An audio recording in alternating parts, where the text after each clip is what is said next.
Have you ever driven late at night on a deserted stretch of road where the darkness seems to swallow your headlights whole, where the familiar world melts away, and you feel like you're on the very edge of something else?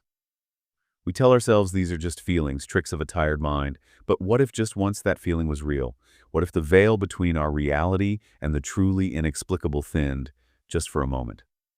Welcome to Living Witness, the podcast where we delve into dramatized, real accounts of individuals who have encountered phenomena that defy easy explanation. We step into their shoes, hear their stories, and explore those moments that shatter the ordinary. Tonight, we journey to the vast, dark expanses of rural Texas with a man named Eric.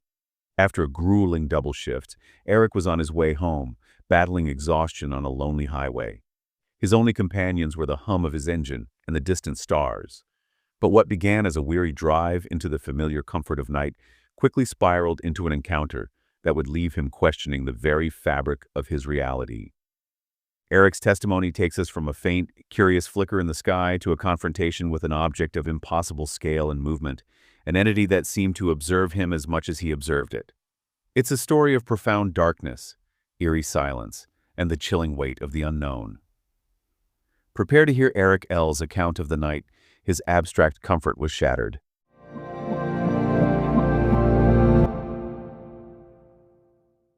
It was a night that felt less like the end of a day and more like a passage into something else entirely.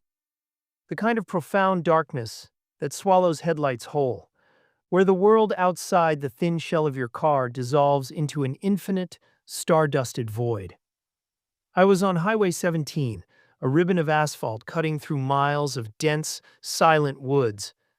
It was well past midnight, and the air had that particular biting chill that seeps into your bones, carrying the scent of damp earth and pine needles.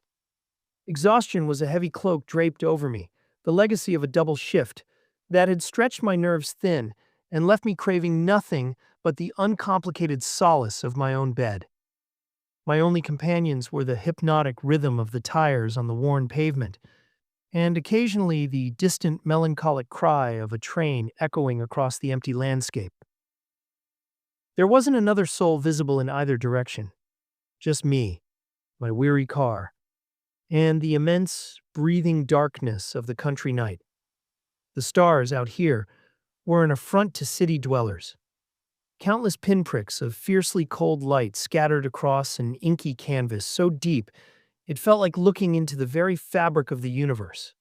It was beautiful, yes, but also overwhelmingly vast, hinting at distances and possibilities that normally remained comfortably abstract. That abstract comfort was about to be shattered. It began so subtly, so innocuously, that my tired brain almost filed it away as nothing. A faint flicker high up, way off to the left, near where I thought the constellation Cassiopeia might be. Just a brief glint, easily mistaken for a distant aircraft navigating the upper reaches of the atmosphere. I dismissed it initially, my focus fixed on the white lines dwindling under my headlights. But then it happened again. And again. Not twinkling like a star, but a distinct, deliberate on-off. And its position wasn't fixed. It was moving. I kept my eyes on the road, but my mind was snagged. It wasn't moving like a plane, too erratic. Not like a satellite, too fast, too jumpy. It would dart, stop dead in the air with an instantaneous halt that defied inertia, then zip off in a new, impossible direction. There was no sound I could detect over the steady hum of the engine, no telltale jet wash or propeller noise, no blinking navigation lights. Just that single, unwavering point of light, playing tag with the distant stars. A prickle of unease, sharp and unwelcome, started to crawl up my spine. My grip tightened on the steering wheel. This wasn't right, not right at all. My foot eased off the accelerator, the car gradually slowing. My gaze was fixed upwards now, trying to track the impossible movements of that single, silent light. As I stared, squinting, the light began to do something even stranger. It wasn't a single point anymore. It seemed to elongate, to spread, resolving itself into not one light, but several. They were arranged in a distinct geometric pattern, hard to define precisely from this distance, but clearly not random. Triangles, perhaps? Or something more complex, shifting and reconfiguring even as I watched. The light itself was different now, too. It wasn't just brilliant, it had an internal quality, a shimmering luminescence that felt both intensely bright and strangely muted, somehow contained. The pattern solidified, held its shape for a moment, then fluidly transformed into another configuration. My breath hitched. This wasn't technology I recognized. This felt alien. The comfortable familiarity of the dark highway, the mundane reality of my drive home, evaporated, replaced by a growing, chilling sense of the utterly other, a cold that wasn't just in the air, but seemed to emanate from the sky itself. And then an impulse, not a thought, seized me. It was a deep, primal, undeniable knowing. I had to stop, had to get closer, had to see what this impossible thing was. My foot moved to the brake pedal almost involuntarily, and I steered the car onto the narrow gravel shoulder. The tires crunched loudly, the sound startlingly sharp in the oppressive silence of the woods. I pulled the gear shift into park, but the engine was still running, its steady idle suddenly feeling like the only anchor to the world I knew. It was a lifeline I instinctively wanted to cut.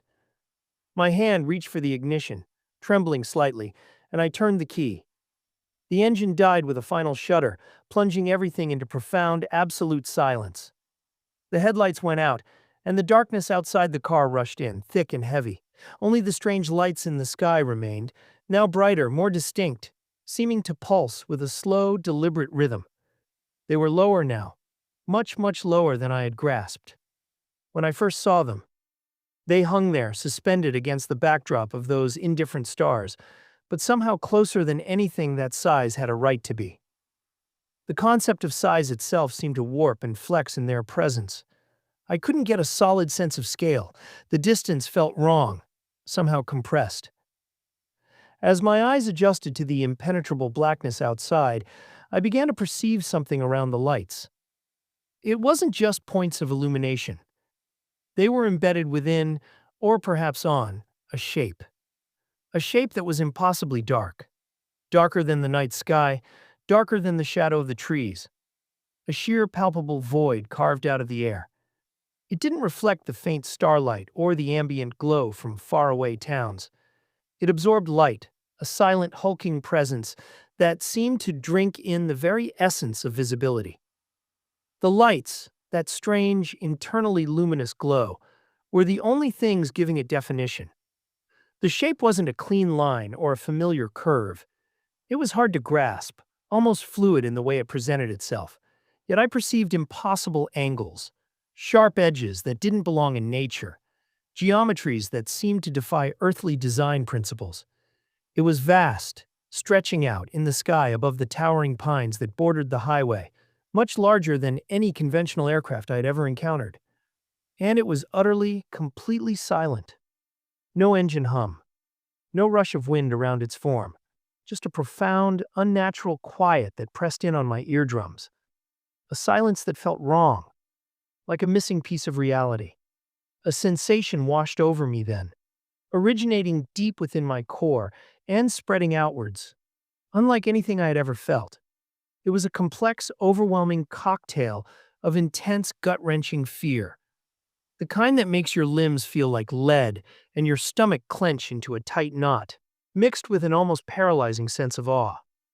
I felt small, insignificant, standing there on the shoulder of that lonely road in the presence of something ancient, vast, and powerful beyond any human comprehension. My heart was a frantic drumbeat against my ribs, but my body felt heavy, rooted to the spot beside my car, unable to move. Every instinct screamed at me to run, to scream, to dive back into the car and drive away as fast as the engine would carry me. But I couldn't. It felt as though an invisible, immense weight was pressing down on me, holding me captive, a fly caught in amber, frozen in that single, terrifying moment. The lights on the dark object intensified further, pulsing now with a slow, steady, rhythmic beat that seemed to resonate not just in my eyes, but deep within my very bones, a physical vibration that felt both unnerving and mesmerizing. The pattern shifted again, reforming into configurations that seemed both deliberate and utterly meaningless to my human mind. A line, a triangle, then something complex and multifaceted that I couldn't even begin to name or describe with terrestrial terms. As the lights pulsed, I felt a strange, growing sensation in my head. A dull pressure behind my eyes, like a building headache that never quite broke. And then, fleetingly, an impression, not a thought I generated myself, but something alien drifting just at the edge of my consciousness.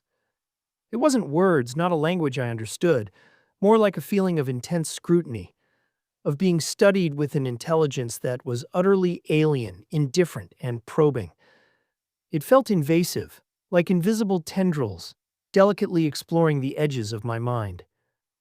How long I stood there, transfixed by the silent, impossible spectacle unfolding above me, I honestly cannot say. Time seemed to stretch and warp, losing all semblance of its normal passage. Minutes bled into what felt like hours, yet simultaneously, the experience felt compressed into a single, eternal instant. My awareness narrowed to just the silent, dark shape hanging in the sky and the inexplicable, terrifying connection I felt to it. The rest of the world, the highway, my car, my home, my entire life, ceased to exist within that bubble of strange interaction. I was just present, present to this. Then, as abruptly and silently as it had appeared, it was gone. The lights, which had been so intensely luminous a moment before, blinked out simultaneously, not fading but simply ceasing to be. And with the disappearance of the lights, the dark shape itself vanished, subsumed back into the night sky, leaving no trace, no outline, nothing. There was no sound accompanying its departure, no whoosh of air, no sonic boom, no distant fading hum. One moment it was there, a tangible, terrifying reality dominating the sky, and the next, it simply wasn't. It felt less like something had moved away, and more like a tear in reality had simply stitched itself.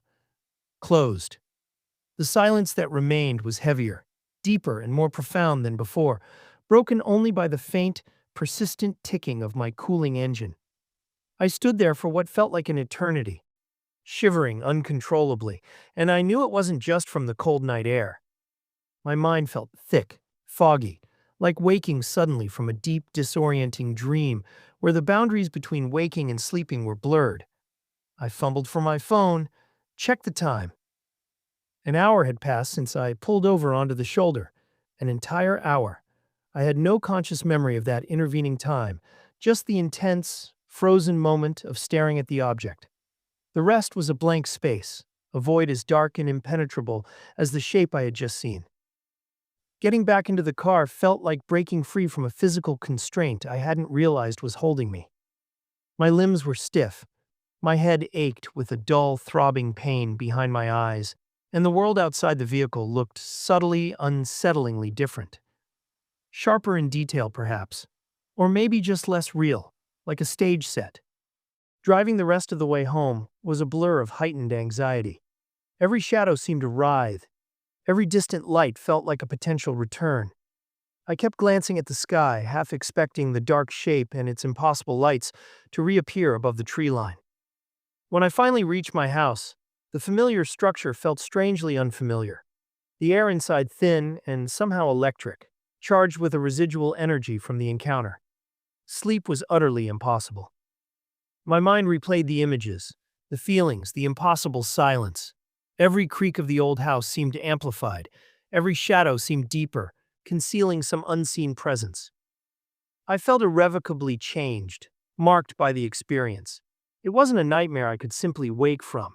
It was profoundly, terrifyingly real, and it had happened to me. And the missing time, that blank space in my memory, that hour I cannot account for.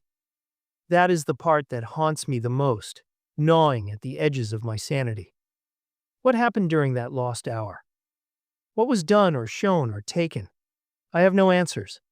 Only the persistent, chilling image of that silent, dark shape hanging in the night, and the terrifying, irrefutable knowledge that I saw something that night, something that the rational world insists does not, cannot exist. The silence, the darkness, and the missing time remain my constant, unwelcome companions. And then it was gone, as abruptly and silently as it appeared.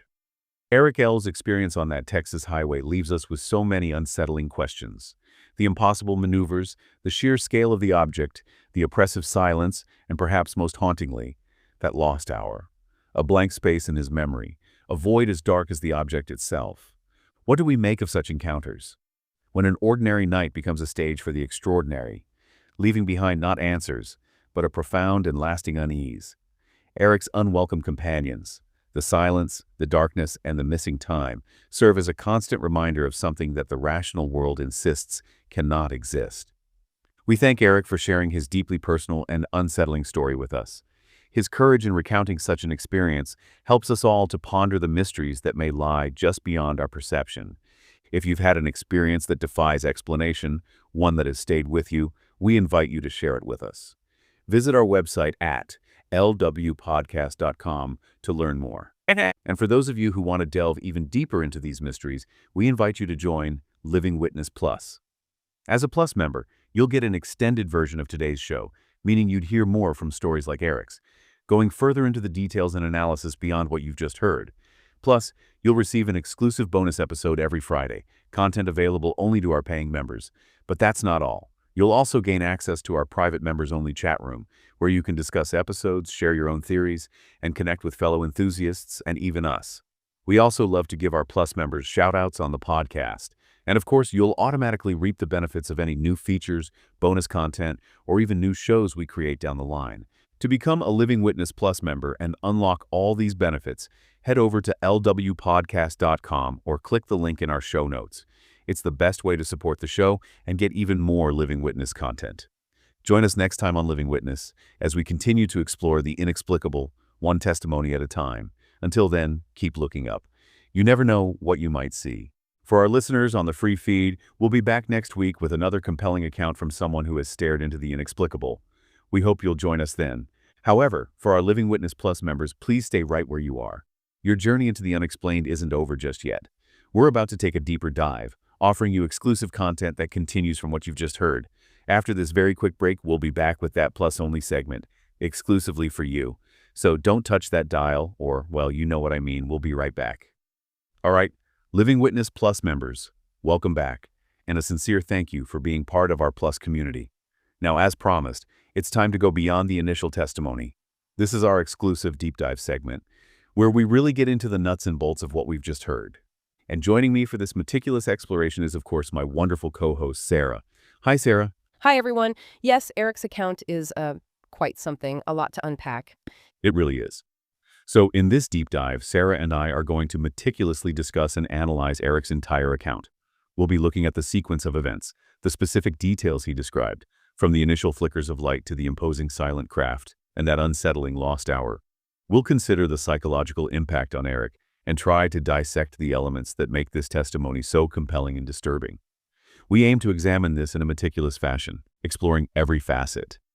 So, Sarah, where do you think we should begin with Eric's extraordinary experience? Welcome to the deep dive. Today, we're taking a close look at something a bit different for us. We don't have a big pile of studies or articles. Instead, we've got just one source. It's a really compelling piece of writing, a witness testimony from, well, someone identified only as Eric L. And it details this incredibly strange experience he had late one night on a highway down in Texas, a really lonely stretch of road. That's right. And our goal here, our mission, if you like, is, well, it's pre-focused because of that single source. We're going to treat Eric L's account as essentially the ground truth for our discussion today. So no outside info, no comparing it to other famous cases, no bringing in, existing UFO theories or anything like that. We just want to unpack this specific story meticulously, pull out every detail he gives us, look at the sequence of events, exactly how he describes them, analyze the phenomena he claims to have witnessed, and really try to understand his personal experience, what he felt, and how he says it changed him. Absolutely. It's all about digging as deep as we possibly can into just what he wrote down, trying to grasp this single experience in super fine detail. What did Eric L actually report seeing? What did he feel? How does he even put into words something that, well, he himself says kind of defies explanation. We're basically taking this one document, treating it like the only piece of a puzzle we have, and just examining it from every angle. Yeah. So let's get into it, piece by piece, following his own story. Okay, sounds good. And he really starts by painting a picture, doesn't he? He's setting the scene. It's quite evocative, almost cinematic, the way he opens. It really sets the mood. Oh, definitely. He talks about Highway 17 in Texas late at night, miles and miles of just dense woods. He describes this darkness, not just, lack of light, but something that felt, his words were like a passage into something else entirely. He makes a point that it's not city darkness. It's this like profound consuming blackness out there. And he uses sensory details really effectively to make you feel that darkness. He mentions the cold air that bit at the skin even through the car's heater, and it carried this scent, damp earth and pine needles. You can almost smell it, can't you? Yeah. That cool, damp sort of forest air. It just creates this immediate sense of isolation, raw nature all around. Yeah, and his own state, his personal condition, kind of mirrors that isolation in a way. He says he's exhausted, just finished a double shift. He's craving rest. Uncomplicated solace is the phrase he uses. And he's totally alone on the road. Just him, the sound of his tires, maybe a train horn way off somewhere. It's just completely mundane, right? A typical drive home after a long day. Exactly. Which makes what happens next feel even more jarring, doesn't it? He's in this weary state, just focused on getting home. The world outside is just the road. The car sounds repetitive. He's definitely not looking for anything unusual, not expecting it. So he establishes this baseline, this kind of normal, tired consciousness in a familiar, if lonely environment. And that's the reality that's about to get, completely disrupted. But even with the mundane setting, there's this other element he brings in the sky, the stars. He describes them as an affront to city dwellers. Yeah. Just countless, intensely bright, cold stars against this inky canvas, so deep it felt like looking into the very fabric of the universe. That's a powerful image. It introduces this massive sense of scale, of wonder, right alongside his personal exhaustion, and he even reflects on it. He says it was beautiful, yes, but also overwhelmingly vast, hinting at distances and possibilities that normally remained comfortably abstract. That phrasing, comfortably abstract, that feels significant, It's like he's already acknowledging, even before anything happens, that the familiar world holds these vast, unknown potentials. It kind of sets the stage for the abstract becoming, terrifyingly concrete. Right. It's like he's setting things up physically, the lonely road, the deep dark, but also psychologically. His exhaustion, the isolation, the sensory details, and then this little nod to the overwhelming scale of the universe. It all builds this very specific context for what he's about to witness. Yeah, it really creates a container for the experience, doesn't it? You understand his vulnerability physically, out there alone, his mental state tired, maybe focused, but maybe also, more open to noticing things that are slightly off. And then that cosmic backdrop, it provides this vast canvas for something potentially immense, something unknown to appear. So this whole initial description, it's not just stage dressing. It's really laying the groundwork for the profound break from reality he's about to go through. Okay, so we have the scene. Yeah. Lonely highway, deep Texas night, tired driver, vast starry sky. And then the strangeness starts. And he points out how subtle it was at first, almost like easy to ignore. Yes, so subtly, so innocuously, I think were his words. He describes seeing just a faint flicker. It was high up, way off to the left, somewhere near Cassiopeia, he thinks. So faint, so seemingly random, that his first instinct, naturally, being tired and just wanting to get home, was to just dismiss it. Thought it was a plane, maybe? But it didn't go away. He says it happened again and again. And that repetition, that's where the first hint of something weird came in, the first crack in the ordinary. Because it wasn't twinkling, like a star. He says it had a distinct, deliberate on-off cycle. That distinction is really key, isn't it? Twinkling stars, that's just our atmosphere messing with the light. Aircraft have specific lights, blinking or steady regulated patterns.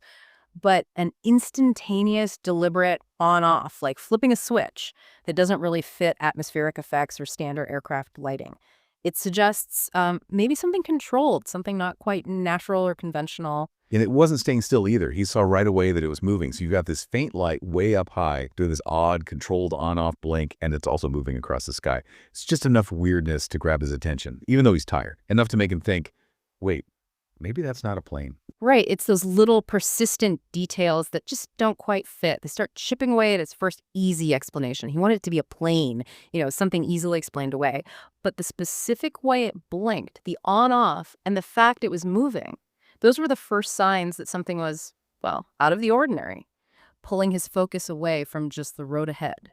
So he keeps watching it, maybe slows down a bit, trying to get a better look.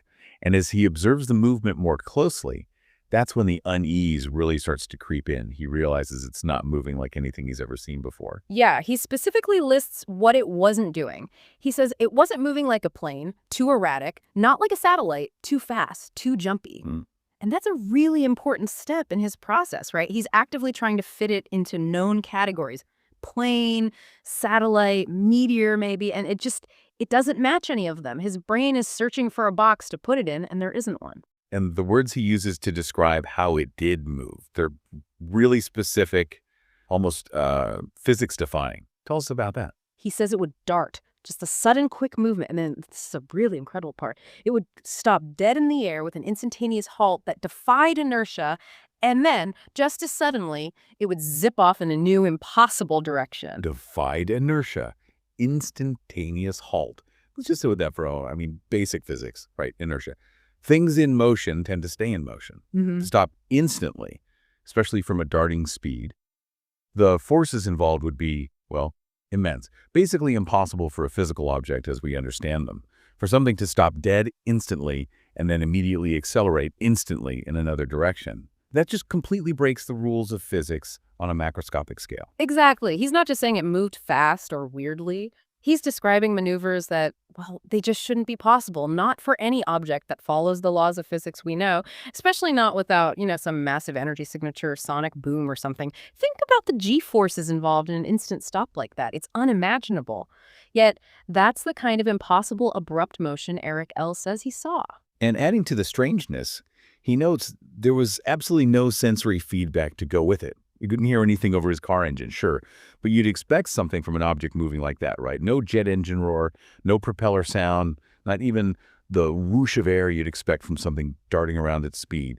And visually, it was still just that single, unwavering point of light. Right. No standard navigation lights like you'd see on any plane, blinking red and green or whatever, just that one single light source performing these physically impossible maneuvers and doing it in complete silence. So it's this combination, the visual behavior that defies physics and the total lack of expected sound or other signals that really deepens the mystery. It's not just what it did, but also what it didn't do that makes it so profoundly strange. So he's there, driving, watching this silent, single point of light doing impossible things in the sky. How does witnessing this impossibility start to affect him personally? Well, that initial nagging feeling, that dismissal, it definitely escalates into something more. He describes a prickle of unease, sharp and unwelcome. And then, my grip tightened on the steering wheel.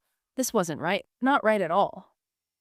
So it moves from just observing something odd, intellectually, to a physical, gut-level reaction, a visceral response. His body is starting to react instinctively, recognizing that this isn't just weird, it feels fundamentally wrong. Maybe even threatening, not just to him physically, but to his whole understanding of how things are supposed to work. Yeah, he's definitely shifting from, that's weird, to, okay, something is deeply, deeply wrong here. This is where it stops being just an observation and starts becoming a personal event, something happening to him. Exactly. Those data points, the weird light, the impossible movement, the silence, they aren't just abstract curiosities anymore. They're immediate signs of a major disruption happening right there, right outside his car. And his physical reactions, the tight grip on the wheel, that prickle of unease, they really show that transition. He's no longer just a detached observer. He's someone caught up in something that's quickly becoming terrifying. So as he's watching this silent, erratically moving light, maybe slowing the car down now, really focused upwards, Yeah. the light itself starts to change. Yes, this is a major shift. It stops being just that single point. He says it began to elongate, to spread, and then it resolved itself into not one light, but several. So the visual presentation of the phenomenon itself is transforming. And these new multiple lights, they weren't just randomly scattered. He says they formed a distinct geometric pattern. Even though he was seeing it from a distance, he could tell it wasn't just a random cluster. There was structure there. He struggles a bit to pin down the exact shape, right? He speculates triangles, perhaps, or something more complex. And he adds that it seemed to be shifting and reconfiguring even as I watched. Okay. So maybe the pattern wasn't entirely fixed even then, or maybe it was just hard to resolve clearly from his moving car. But the key thing is structure.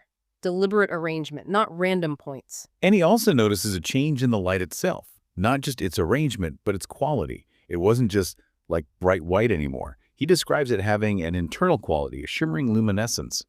But then he adds this strange contradiction that felt both intensely bright and strangely muted, somehow contained. That's a really fascinating description, isn't it? Internal quality, suggesting the light came from within whatever this thing was, not just reflections or surface lights. Shimmering luminescence gives it a dynamic, maybe energetic feel. But then, intensely bright and strangely muted, somehow contained. That's the paradox. How can something be intensely bright, but also muted and contained? It's like the light source was incredibly powerful, but being actively controlled, maybe shielded or dampened somehow, perhaps so it didn't light up the whole object or the surrounding area too much. It's very specific and unlike how we usually describe light sources. So, okay, it's evolved. It's no longer just a weird light. It's now a structured phenomenon, maybe triangular or more complex, with multiple lights that have this strange, internally generated, contained quality. This seems like a big step in his interpretation, moving away from just weird aerial thing towards something else. Absolutely. It's that transition from an ambiguous anomaly to something that feels or appears artificial, structured. The geometric pattern, the controlled nature of the light, it strongly implies design, doesn't it? And maybe intelligence behind that design. And then the pattern doesn't just stay there, it changes. He says it solidifies for a moment, holds a shape, and then it fluidly transforms into another configuration. Yeah, this is huge. A pivotal moment in his account. The fact that this structure, these lights, could change their fundamental geometric arrangement, fluidly shift from one pattern to another, that's incredibly significant. It suggests something beyond just a solid object with lights fixed on it. It points towards maybe a dynamic structure, something reconfigurable, maybe something not even entirely solid in the way we think of solid matter. And in seeing this fluid transformation is what flips the switch for him. His reaction is physical, immediate, my breath hitched. And then that internal thought, that realization hits him. This wasn't technology I recognized. This felt alien. That's the moment. That's the leap. The impossible movement started the unease, definitely. But it was seeing this geometric structure fluidly change its shape that cemented the alien idea for him right then and there. He concludes, okay, this isn't ours, not earthly tech, not even super advanced secret stuff as he might imagine it. This dynamic shape-shifting. That's the piece of evidence, from his point of view, that pushes it over the edge into the realm of the completely unfamiliar, the other. And that realization that he might be looking at something genuinely alien, it just shatters his reality right there on the highway. He says, the comfortable familiarity of the dark highway, the mundane reality of my drive home evaporated. It's the psychological impact, isn't it? Facing something that just fundamentally contradicts your whole understanding of what's possible. The other isn't just physically up there, it's disrupting his internal world, his sense of normalcy. His mundane reality gets replaced by what he calls a growing, chilling sense of the utterly other. And that chill. He says, it felt like it wasn't just the cold night air anymore. It felt like it was coming from the sky, from the phenomenon itself, linking that subjective feeling of otherness directly to the object's presence. And then comes this really unsettling decision, or rather compulsion, to stop the car. He describes it very clearly. Not a conscious thought process, but an impulse, a deep, primal, undeniable knowing. Yeah, this wasn't him thinking, maybe I should pull over for a better look. It's described as an imperative, a drive that bypassed his rational mind. I had to stop, had to get closer, had to see what this impossible thing was. The source of that feeling is, well, it's ambiguous in his telling. Did it come from inside him, just an overwhelming reaction? Or was it some kind of external influence? His wording leans towards an internal knowing, but the sheer force of it, the compulsion, is really striking. And his body just does it, almost like it's not him driving anymore. My foot moved to the brake pedal almost involuntarily, and I steered the car onto the narrow gravel shoulder. It sounds less like a choice and more like obedience. That involuntary aspect is key. But the act of stopping, even under compulsion, it briefly reconnects him with the normal world. He mentions the sound of the tires crunching on the gravel, startlingly sharp in the oppressive silence. It's the sudden, loud, ordinary sound. A brief anchor back to physical reality, contrasting sharply with the silent, impossible thing he's focused on. So he pulls over, puts the car in park, engine's still running. And he describes that running engine as feeling like the only anchor to the world I knew, his connection to normalcy. And then he feels this urge to cut that anchor, to turn the engine off. Which is a really curious detail, isn't it? Why turn off the engine? I mean, logically, in a scary situation on a dark road, you'd want the engine running, right? Heat, light from the dash, the sound, the ability to escape quickly. Turning it off seems totally counterintuitive. Maybe he felt the noise was interfering, or maybe the presence of the object just demanded silence, or maybe it was part of that same compulsion. He notes his hand was trembling slightly as he reached for the key. It really highlights the fear and tension behind that simple action. He turns the key, the engine shudders and dies, and then silence. He calls it profound, absolute silence, and his headlights go out automatically. Darkness just floods in thick and heavy. It's like he's deliberately stripping away all the familiar sensory input from his car, from his normal reality. The silence isn't just quiet, it's profound, absolute. The darkness isn't just absence of light. It has weight, it's thick and heavy, it rushes in. He's basically maximizing his own sensory exposure, maybe vulnerability, preparing himself fully for whatever this thing is in total silence and darkness. Okay, so car's off, lights are out, the familiar world is shut down, all that's left is the sky and those strange lights. And now, standing outside the car maybe, or just sitting in the profound dark, his perception of them changes again. Yes. He says they seem now brighter, more distinct, and they've started pulsing with a slow, deliberate rhythm. This pulsing adds a new element, maybe hinting at that resonance he feels later. And crucially, his sense of their position shifts. He realizes they are lower now, much, much lower than I had grasped when I first saw them. Oh. Cluster. They're just hanging there against the stars, but he gets this weird feeling about scale and distance, like they're somehow closer than anything that size had a right to be. That's a really interesting distortion of perception. It pops up sometimes in these kinds of accounts. The object's presence seems to mess with the witness's normal spatial judgment. He says it explicitly. The concept of size itself seemed to warp and flex in their presence. I couldn't get a solid sense of scale. The distance felt wrong, somehow compressed. He just can't reconcile how big it looks with how close it feels. It's like it exists slightly outside our normal rules of perspective and distance. And as his eyes fully adjust to the pitch blackness, now that the car headlights are off, he starts to see something else, something around the lights. This is the moment the lights stop being just lights in the sky and become like markers on something. Exactly. This is where the object itself, the structure holding the lights, starts to emerge from the darkness into his perception. And the way he describes this shape, it's deeply unsettling. He calls it impossibly dark. And he doesn't just mean black, like paint. He means darker than darkness itself. Yeah, he really emphasizes this quality of darkness. It was darker than the night sky itself, darker even than the shadow of the trees. He describes it as a sheer palpable void carves out of the air. That word palpable, that's incredibly significant. It suggests the darkness wasn't just a visual thing, an absence of light. It felt like it had presence, a substance, as a void, something you could almost feel the presence of, even though it was defined by lack. And he explains why it looked like that. It didn't reflect any light, no starlight, no ambient glow from distant towns, nothing bounced off it. Instead, he says it absorbed light. It seemed to drink in the very essence of visibility. Wow.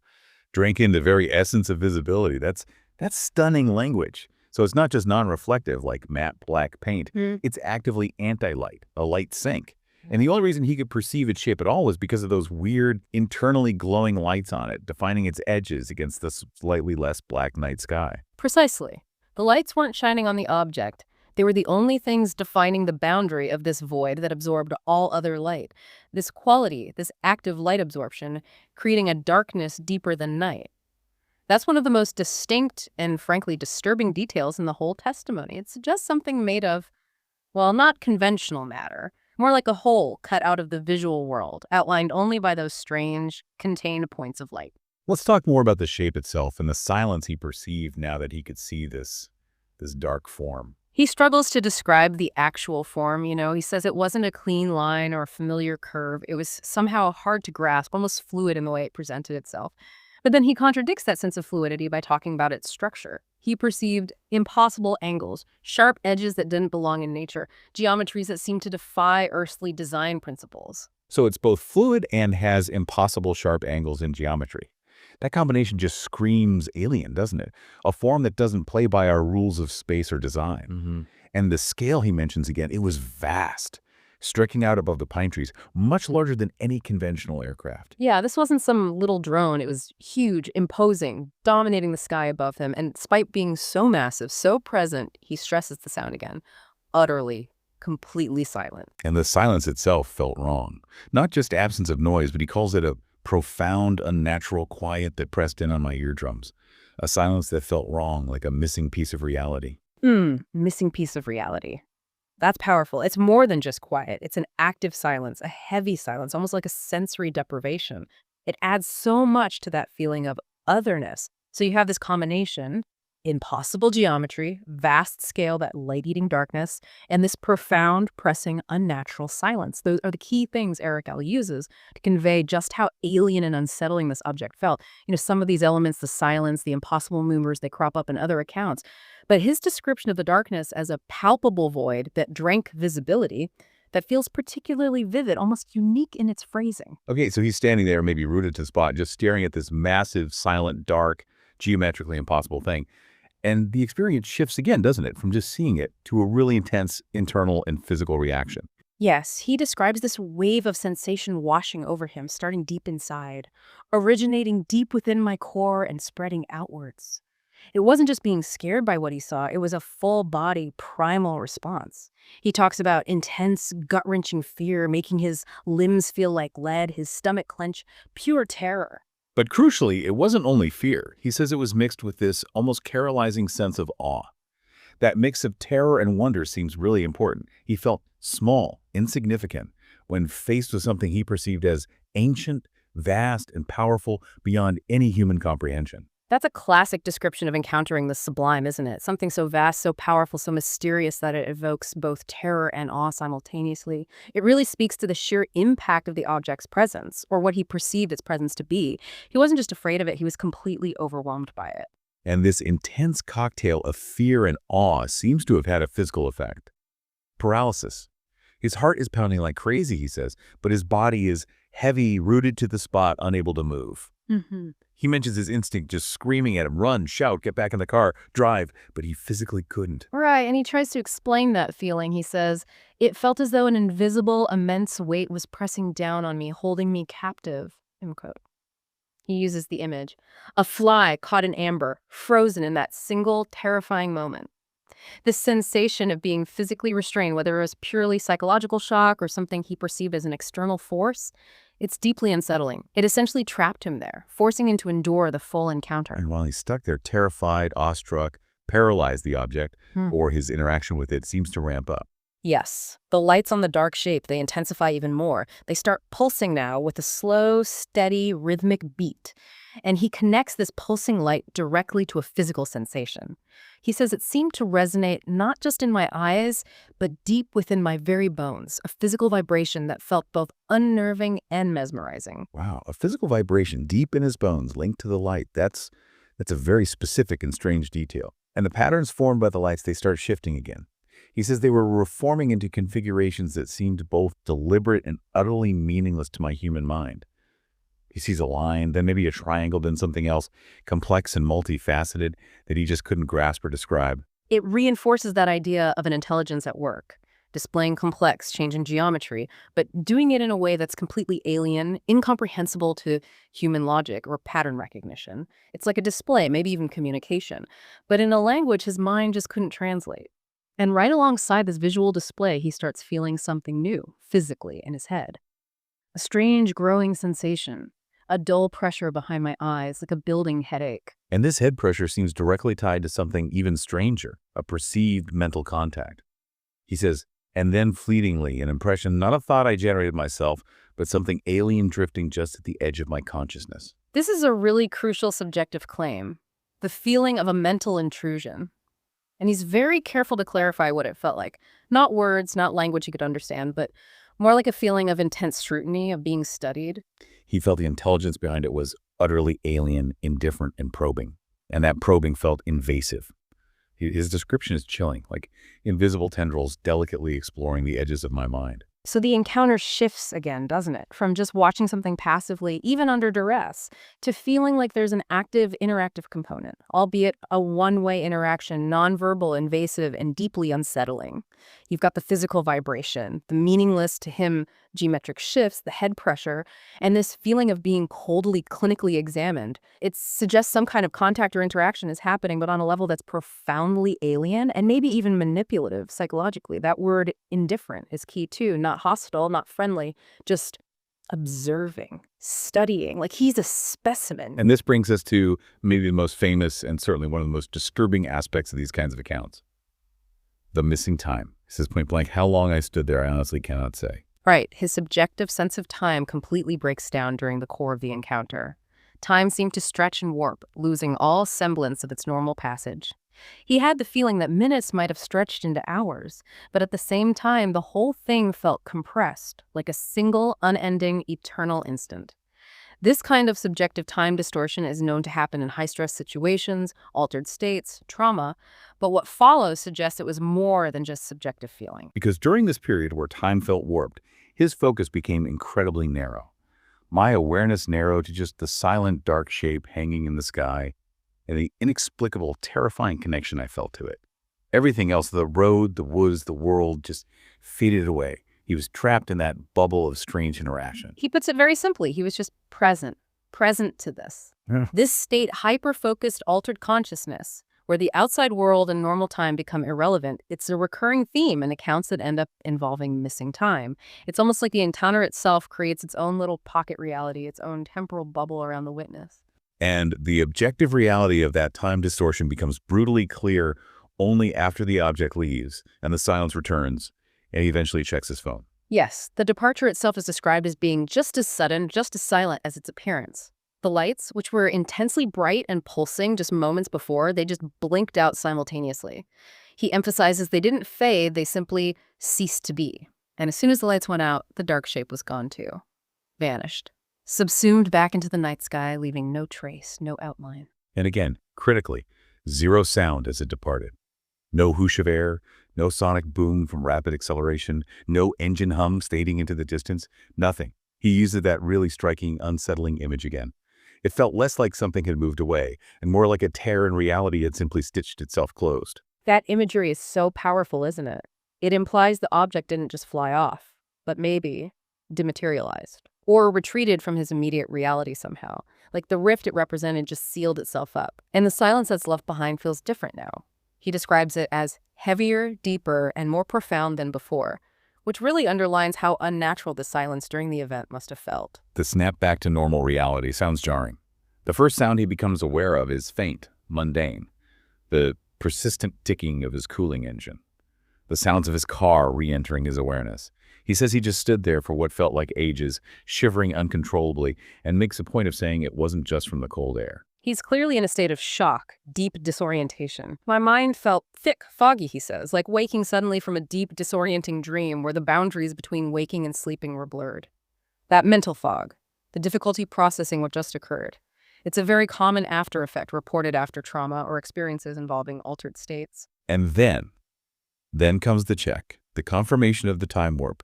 He fumbles for his phone, manages to turn it on, checks the time, and the reality hits him like a ton of bricks. An hour had passed since I pulled over onto the shoulder. An entire hour. Just Gone from his perception. And he states clearly he has no conscious memory of that intervening time. It's not just fuzzy or hard to remember, it's a complete blank. A void, he calls it, as dark and impenetrable as the shape I had just seen. This objective block of missing time, completely unaccounted for in his subjective memory, this is the core of the missing time phenomenon he experienced. It's the undeniable evidence for him that something happened during that hour that he cannot consciously access. And the experience doesn't just end when the object disappears. The aftermath, especially that drive home, sounds incredibly stressful and strange. Yeah, getting back into the car itself felt difficult, like breaking free from a physical constraint, maybe related to that feeling of being weighed down or paralyzed earlier. And he's still feeling physical effects. Limbs were stiff, my head ached with a dull, throbbing pain behind my eyes. That echoes the pressure he felt during the scrutiny phase. And the world itself looks different to him now. As he's driving, he says things looked subtly, unsettlingly different. Sharper in detail, perhaps, or maybe just less real, like a stage set. Like depersonalization or derealization. It suggests the encounter left him with this lingering perceptual shift, this feeling that reality isn't quite solid or familiar anymore, like he's seeing the world through a different filter now. And that drive home is filled with heightened anxiety and hypervigilance. He says, every shadow seemed to arrive. Every distant light felt like a potential return. He kept checking the sky, terrified it would come back. I mean, that sounds like a pretty natural psychological response to witnessing something so terrifying and inexplicable, right? Especially with the physical symptoms and the missing time aspect layered on top. He's not just shaken up, he's traumatized and on high alert. Absolutely. The lingering physical pain, the altered perception, the intense anxiety, it all reinforces that for him, this wasn't just a trick of the light or his tired mind playing tricks. It was a profound multisensory event that had tangible, lasting effects on both his body and his mental state. And the impact continues even after he finally makes it home. The place that should be his sanctuary, his familiar space, feels wrong. Yeah, his own home feels strangely unfamiliar. He says the very air inside felt thin and somehow electric, charged with the residual energy from the encounter. It's as if the feeling of the anomaly, its strangeness, has followed him home, permeated his safe space. Or maybe his senses are just permanently altered, heightened, so he's perceiving things differently now. Sleep is completely out of the question. His mind just keeps replaying everything, the images, the feelings, that awful silence. And his heightened state makes his home feel threatening. Every house noise is amplified. Every shadow seems deeper, potentially hiding something. And he reaches this conclusion, this feeling that he has been irrevocably changed, marked by the experience. This wasn't just something weird he saw. It was something transformative that happened to him, altering his fundamental sense of self and reality. He's emphatic. It wasn't a dream. It wasn't a nightmare. It was profoundly, terrifyingly real. And it happened to him. There's a sense of perhaps violation, or at least being acted upon. And the single element that haunts him the most, the thing that keeps gnawing at the edges of my sanity, is that missing hour. That black hole in his experience.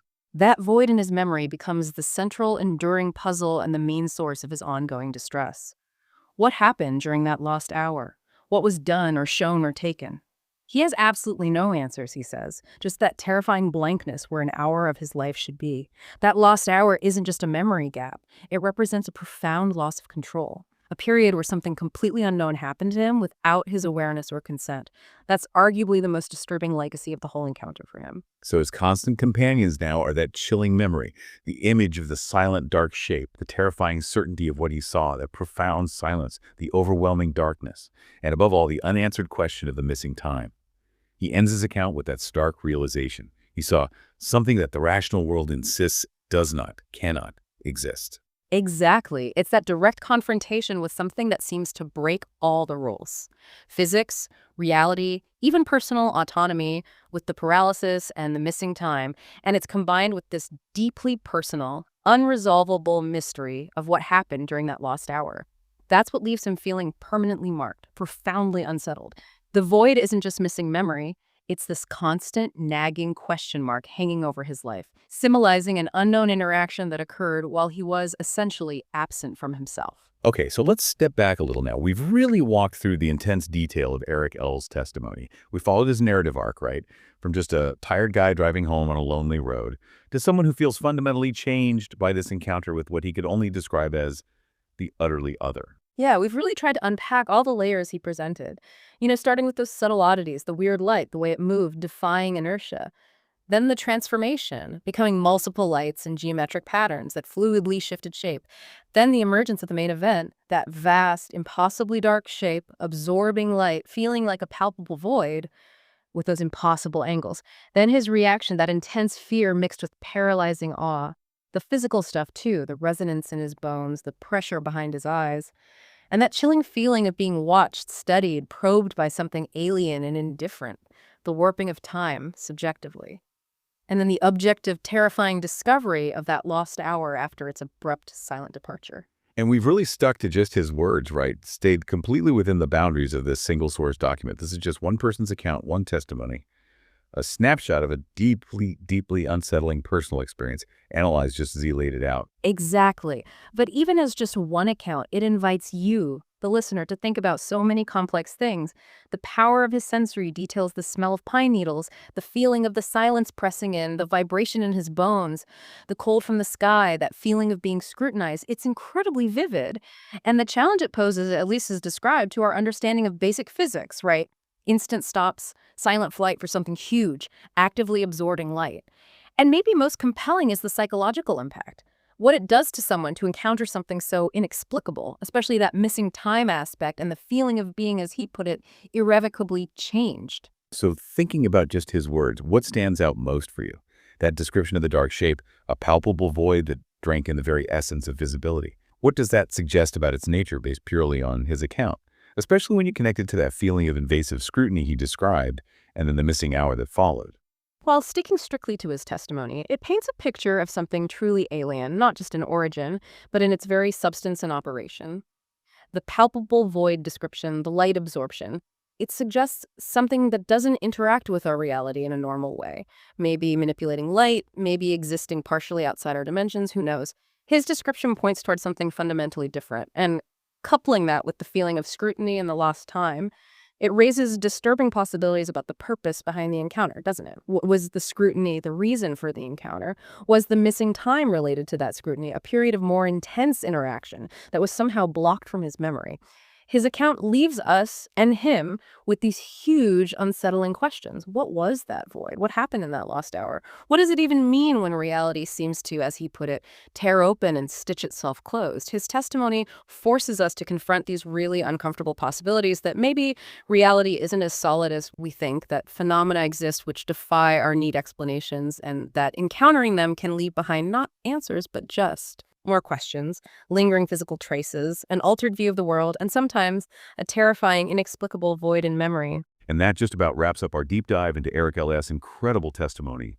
Sarah, thank you once again for your invaluable insights and for helping us dissect the many layers of this account. It's always fascinating to really get into these experiences. And thank you to our Plus members for joining us. Absolutely. And to all of you, our cherished Living Witness Plus members, thank you for staying with us for this extended journey. It's your support that allows us to explore these stories with the depth they truly deserve, to go beyond the surface and really grapple with the details and implications. We hope this discussion has given you even more to ponder, perhaps some new perspectives, or simply reinforced the profound nature of what Eric experienced. These deep dives are for you, a chance for us to connect more directly and explore these subjects together. Don't forget, your Plus membership also means you'll be getting our exclusive bonus episode this Friday. We've got something special lined up for you there, and we'd love to hear your thoughts on today's deep dive or Eric's testimony itself in our private members-only chat room. It's the perfect place to continue the conversation and share your own theories.